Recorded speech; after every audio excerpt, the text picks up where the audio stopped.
영어 동화 세상 리틀팍스. The Tragedy of Romeo and Juliet, Part 1.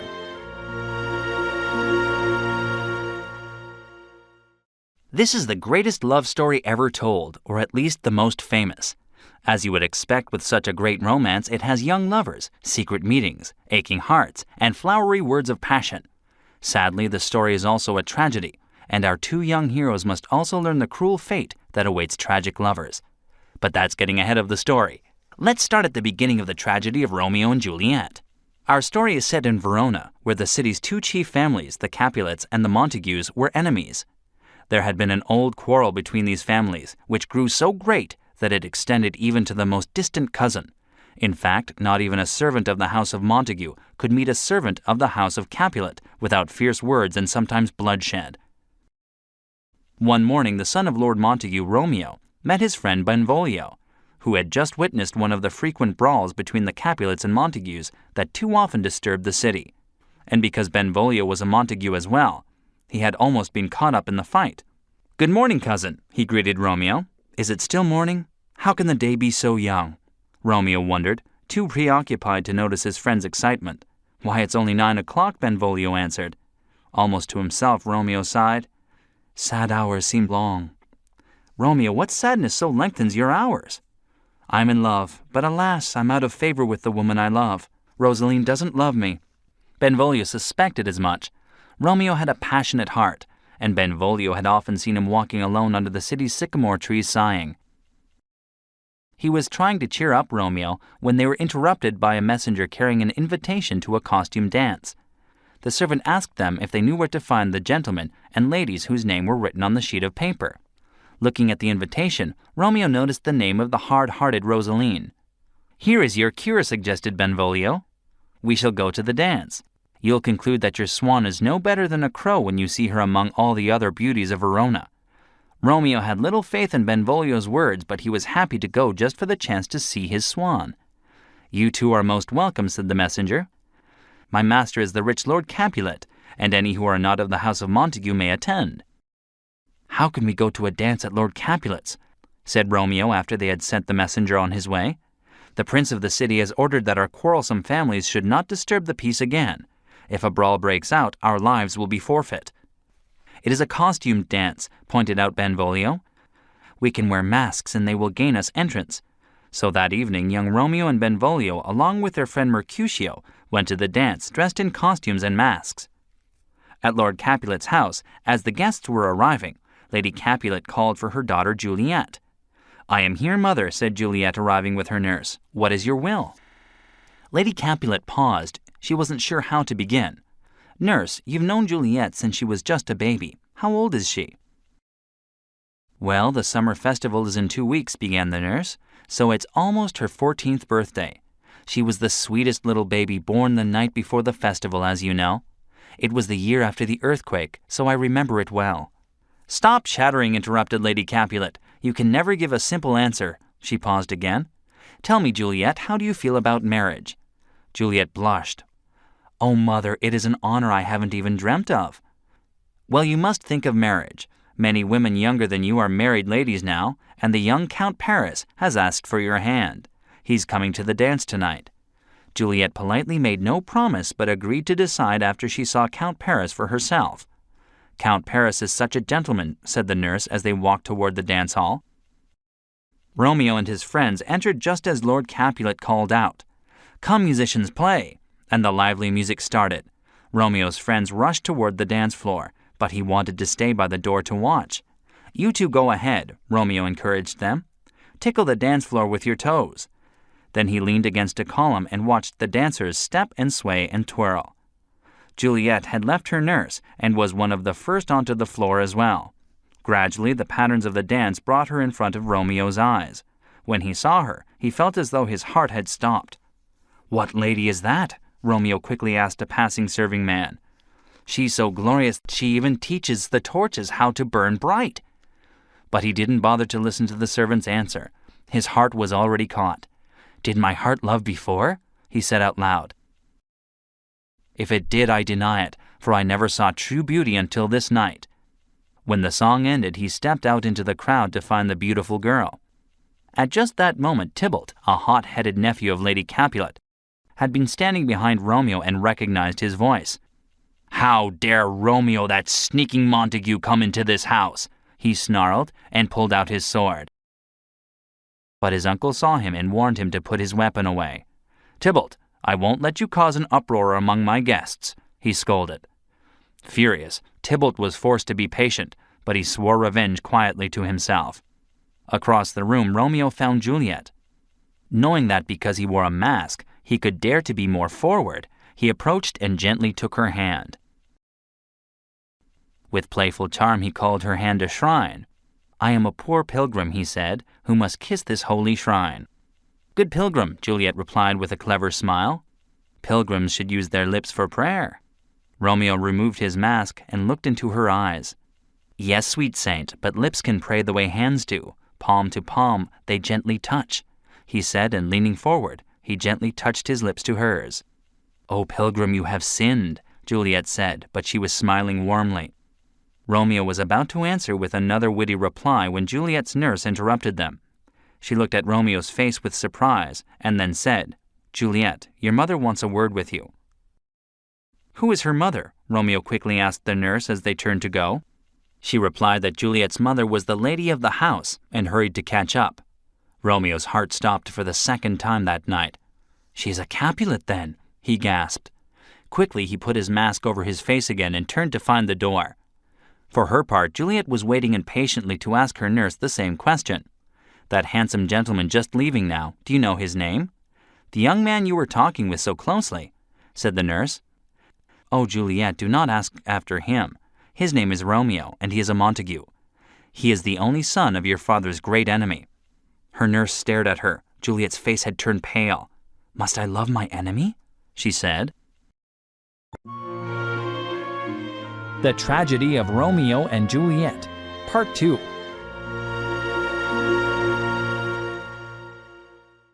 Outside in the cool night, Romeo paused in a lane beside the wall of the Capulets' garden.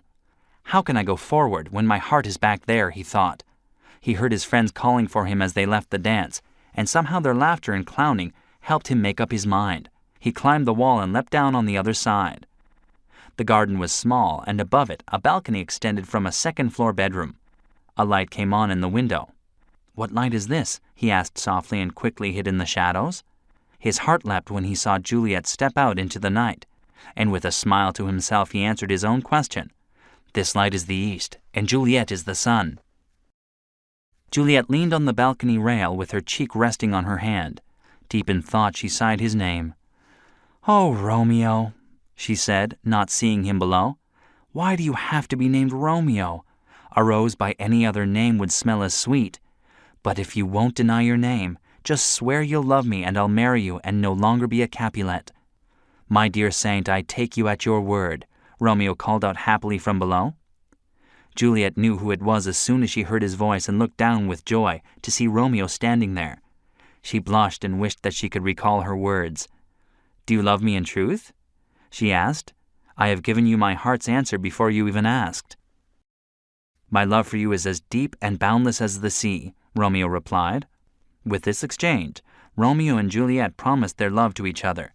Despite the danger that Romeo might be discovered by Juliet's kinsman, they couldn't tear themselves away from each other and continued whispering under the moon. They both feared that this new love, so sudden and bright as lightning, might disappear as quickly. So they were already talking of marriage when Juliet's nurse called for her from the bedroom. "Tomorrow I'll send you word about where and when we can be married," Romeo whispered urgently. "I'm coming," Juliet called back to her nurse, and then to Romeo she said, "Parting is such sweet sorrow.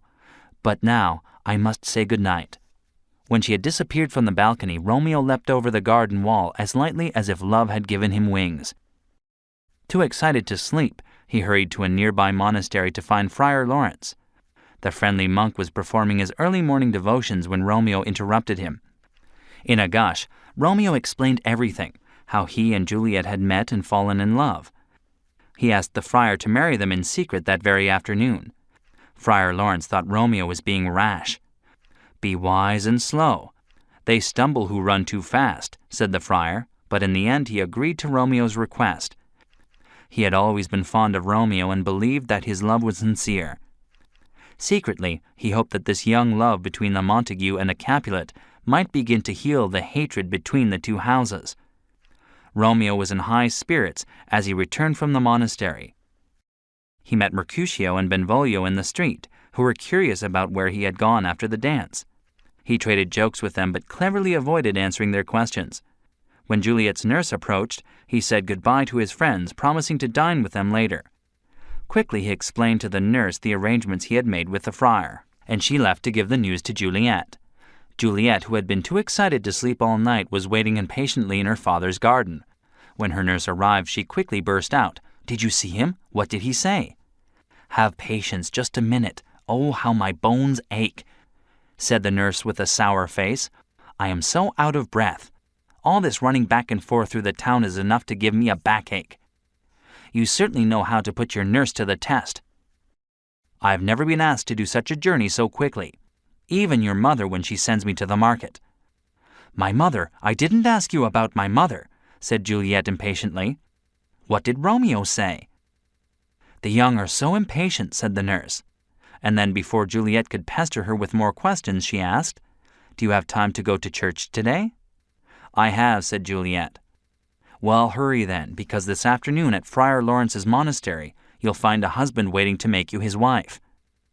"Oh, thank you, nurse," said Juliet and hugged her. Then the nurse told her everything Romeo had said. When Juliet arrived at the church, Romeo was indeed waiting for her there with Friar Lawrence. They were so happy to see each other that the friar couldn't help but smile too. If the richest man counted all his wealth, he would be a beggar compared to this uncountable happiness, he said. "Come join hands and I will join your souls in marriage." When the ceremony ended and the friar had prayed, "Heaven smile on this holy act," the young couple reluctantly said goodbye. They promised to meet again that night and planned where to place a ladder so that Romeo could climb up to the balcony to be with Juliet.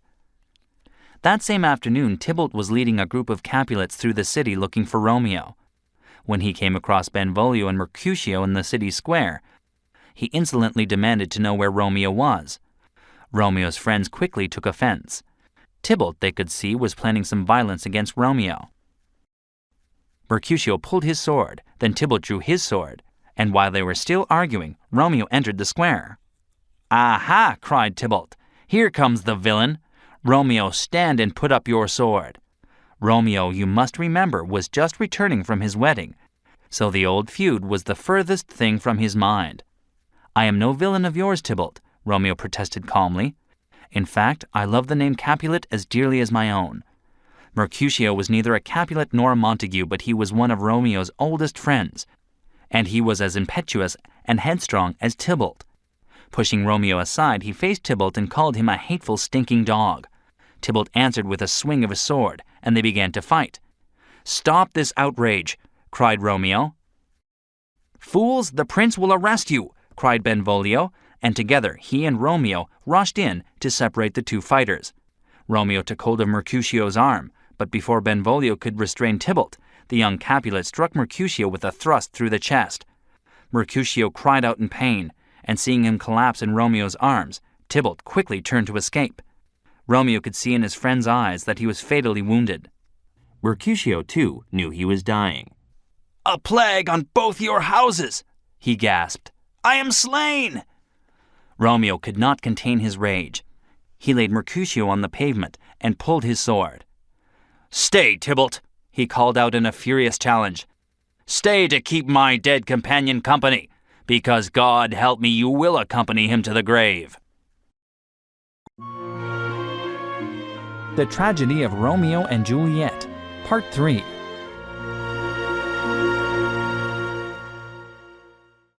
Benvolio was struggling with some of the Capulets when he heard Romeo's furious challenge to Tybalt. He turned around just in time to see Romeo rush after Tybalt with his sword drawn. News of the fight had spread quickly through Verona, and now others, including Montagues, were arriving in the square. Benvolio pulled Mercutio's lifeless body out of the way, then headed back to find his friend. The fight had escalated into a terrible brawl. Capulets and Montagues were yelling and fighting with their fists raised and swords drawn. Citizens of the city were grabbing at the feuding family members to keep them apart. People were calling for the prince and his soldiers to come and restore order. Pushing through the crowd, Benvolio caught a glimpse of Tybalt slashing at Romeo in a far corner of the square. He rushed toward them. When he arrived, he found his friend standing over Tybalt's body. Romeo was panting heavily, and there was a gash on his arm, but Tybalt lay cold and still on the cobblestones. "I've killed him," said Romeo. Just then, they both heard a trumpet blare as soldiers arrived in the square. "Romeo, you must run," said Benvolio. "If they find you, the prince will sentence you to death." But Romeo didn't answer. Benvolio grabbed his arm and said, "Why are you waiting? Run! Flee!" Romeo looked into his friend's eyes. He knew that Benvolio was right, and, pausing only to hug his friend goodbye, he disappeared down an alley. Quickly, Benvolio headed back to the main square, where the soldiers had separated the brawlers. The prince strode into the square and demanded, "Who is responsible for this bloodshed and disgrace?" "Here's one of them," shouted a soldier, grabbing Benvolio. When he stood before the prince, Benvolio stepped away from the soldier and bowed with dignity. He clearly explained the entire sequence of events: how Tybalt had slain Mercutio, and how Romeo had slain Tybalt in revenge and then fled. Despite the soldiers holding them back, both families began to shout. The Capulets wanted Romeo's death. The Montagues pleaded for mercy and for Romeo's life. The prince raised his hand, and the crowd went quiet. "I will show mercy only this far. Romeo is hereby exiled from Verona," announced the prince. "But the next time he is found in the city, that hour is his last." News of the fight and Romeo's exile spread through the city quickly. When the news reached the Capulet house, Lady Capulet moaned in grief at her nephew's death. "Oh, Tybalt, Tybalt," she sobbed, and laid her head on her husband's shoulder. Lord Capulet tried to calm her as the nurse ran upstairs to tell Juliet. "What terrible news," said the nurse, coming into Juliet's room. "He's dead. He's been killed." "Who, Romeo?" gasped Juliet, still thinking of her wedding earlier that afternoon. Too upset to tell a long-winded story, the nurse quickly gave Juliet the heavy news. "No, your cousin Tybalt, and Romeo is banished for killing him." Juliet was caught in a turmoil of grief. At first she raged against her husband for her cousin's death. When she learned that Tybalt had wanted to kill Romeo, her tears of sorrow turned into tears of joy because he had escaped. Then she fell on her bed in a fresh flood of tears when she realized that she might never see her love again. The nurse didn't know how to comfort her. At last, she decided to leave Juliet and find Friar Lawrence in the hopes of getting a message to Romeo. Meanwhile, Romeo, after making his way secretly through the streets of Verona, decided to take refuge at Friar Lawrence's monastery. There, the friar bandaged Romeo's arm and told him about the prince's sentence. "Banishment? This is worse than death!" cried Romeo. "Heaven is here where Juliet lives. The world outside Verona's walls is torture. It is hell itself." His emotions, like Juliet's, were in turmoil. He pulled his dagger from his belt and held it, looking at his hand. "This hand is cursed," he said. "It murdered Juliet's cousin and stained our joy with her own family's blood." Just then Juliet's nurse arrived at the monastery and knocked. The friar answered the door, and they spoke briefly. Without revealing that Romeo was inside, the friar promised to let Romeo know of Juliet's suffering. When he came back inside, he saw such a desperate look in Romeo's eyes that, for a moment, he was afraid Romeo might use his dagger on himself. "Will you kill yourself? Put your weapon away," he said. "You have every reason to be happy. Tybalt tried to kill you, but you defeated him.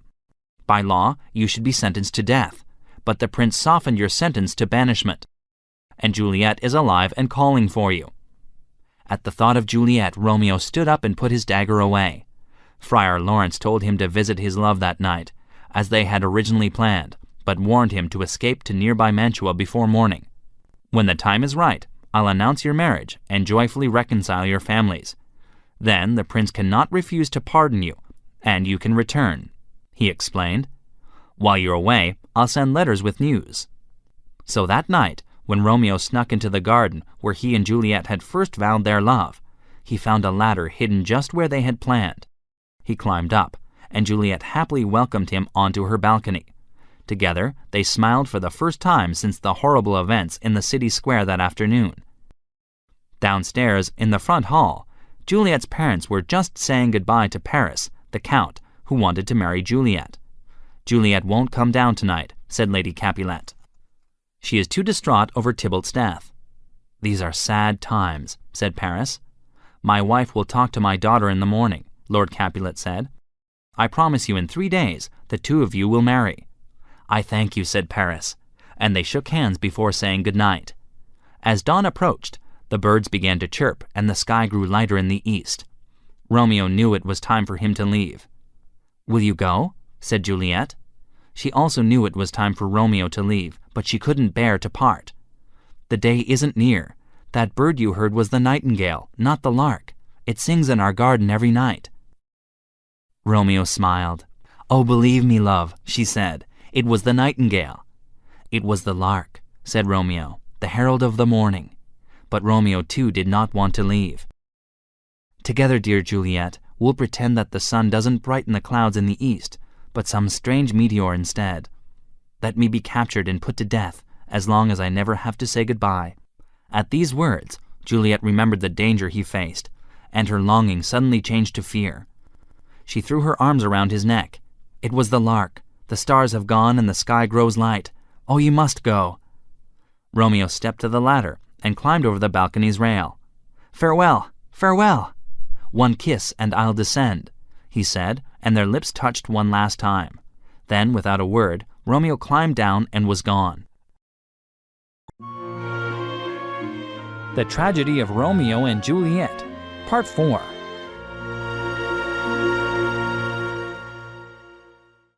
When Romeo and Juliet kissed goodbye in the early dawn after their wedding night, they didn't know where or when they might see each other next. Neither of them spoke of the worry that was deepest in their hearts out of fear that it might come true. They feared that they might never kiss again. Romeo, with the penalty of death hanging over his head, escaped over the wall and set out for Mantua. Juliet was still gazing from her balcony long after he had disappeared when her mother and father came into her room. "Are you still weeping for your cousin?" Lady Capulet asked when she saw the tears in her daughter's eyes. "You cannot wash him from his grave with tears." "I weep because the man who killed him has fled," said Juliet. "Yes, that murderer Romeo lives," said her father. "But take comfort, Juliet. We will have vengeance for Tybalt's death, so weep no more." "Now we have happier news," began Lady Capulet. Together, she and Lord Capulet explained the arrangements they had made for Juliet to marry Paris in 2 days. "It's impossible. I can't," Juliet gasped. "Are you too proud to obey us?" her father raged.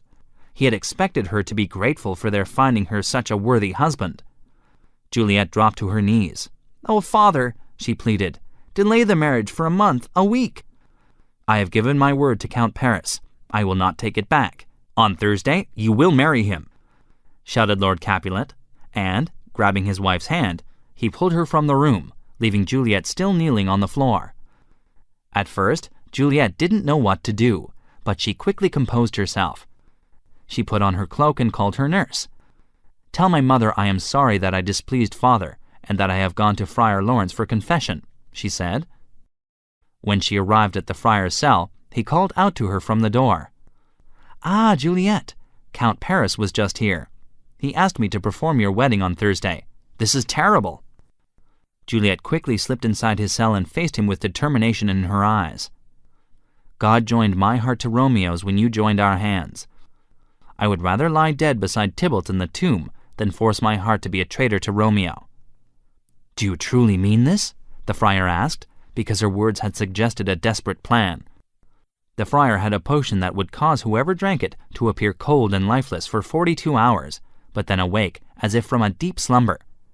He gave Juliet a small vial of the potion with instructions to drink it the night before her planned wedding. He explained that her parents, thinking her dead, would place her in the tomb. The friar promised to come secretly with Romeo to open the tomb when she awoke and take her to Mantua. Taking the vial in both hands, Juliet said, "Love will give me courage." As soon as she had gone, the friar hurriedly sat down to write a letter to Romeo. On Wednesday, Lord Capulet happily hired cooks and extra serving men, while Lady Capulet sent servants all over Verona to buy cakes and flowers for the wedding. Both were in high spirits because that morning Juliet had apologized and quietly agreed to marry Count Paris. In the evening, Lady Capulet brought Juliet's wedding dress up to her room, along with flowers for her hair. "Farewell," Juliet said when her mother had closed the door. She dressed herself in her wedding robe, wove the flowers into her hair, and retrieved the potion from under her pillow. She pulled the cap from the vial. For a moment she paused. "What if the friar is mistaken and I never wake?" she thought. But, putting her fears aside, she raised the vial to her lips. "Romeo, I come," she said and drank. The next morning, Juliet's nurse brought breakfast to her room. "Why, little lamb, you've slept too long. Wake up," she called as she entered. When she saw Juliet lying on her bed as pale as death, she dropped the breakfast tray and screamed. The whole household came running. Her father was the last to reach the bedroom, and pushed his way past Lady Capulet and the nurse, who were crying beside the bed. He shook his daughter, but she could not be roused. "Alas, my sweet Juliet, she's cold!" he cried. Laying her down, he sobbed. Death lies on her like a sudden frost on the sweetest flower. That evening, the family solemnly laid Juliet in the tomb, and the flowers bought for her wedding decorated her funeral instead. Friar Lawrence had told Romeo to check for messages at the stall of an apothecary who sold drugs and potions. The day after Juliet's funeral, Romeo went to see if the friar had sent any letters. News travels fast and bad news fastest, and the story of Juliet's death had already reached Mantua. So when Romeo asked the apothecary what news from Verona, he heard straight away of Juliet's funeral. His face went pale and his eyes turned wild. Before he realized what desperate thing he had decided, he demanded from the apothecary his strongest and quickest poison. The apothecary hesitated, but then pulled a tiny flask from under his counter. "Even someone with the strength of 20 men would die immediately if he drank this," he said.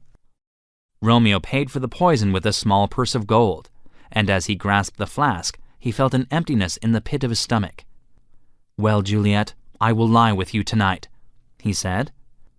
The family tomb of the Capulets stood in a large churchyard on the outskirts of Verona. It was dark when Romeo reached it, after riding hard most of the day. Carrying a small lantern, he approached the tomb, pushed open the stone door, and stepped inside. He set the lantern down, and his eyes fell on Juliet, lying in her wedding dress on the cold stone. "Oh, my love, my wife," he said. "Death may have stolen your breath, but it has no power to steal your beauty." Her lips looked red, and he thought her cheeks were almost pink with life. He bent down and kissed her. Then, with tears clouding his eyes, he drank the poison. It burned quickly in his veins. Falling, Romeo gasped, "With a kiss, I die." Outside the tomb, Friar Lawrence was arriving in a panic. It was almost the time when Juliet should awake, and he had just learned that the messenger had never reached Mantua with his letter. He thought he saw a light inside the tomb, and hurried across the churchyard. In the flickering light of the tomb, Juliet's eyes opened. Her lips parted, and her cold figure took a sudden, deep gulp of air. She shivered violently as she revived. "Where is my Romeo?" she said, expecting to see the friar and Romeo. Instead, she saw her lover's crumpled body. The tiny flask was still in his hand. In a flash of despair, she knew what he had done. "I will kiss your lips. Hopefully some poison still lingers there." "Oh, your lips are still warm," she said. Then she pulled the dagger from Romeo's belt and, without hesitation, stabbed the blade deep into her chest. "Oh, dagger, rest there and let me die!" Friar Lawrence burst into the tomb as Juliet fell. The light and the noise in the tomb had alerted the watchman, and he entered the tomb right behind the friar. "What's this?" he exclaimed. "Oh, pitiful sight!" cried the friar. "Here is Romeo dead, and Juliet dead and bleeding still. Go, watchman, wake their families, I must tell them all." Friar Lawrence staggered forward and gazed at the bodies of the two young lovers.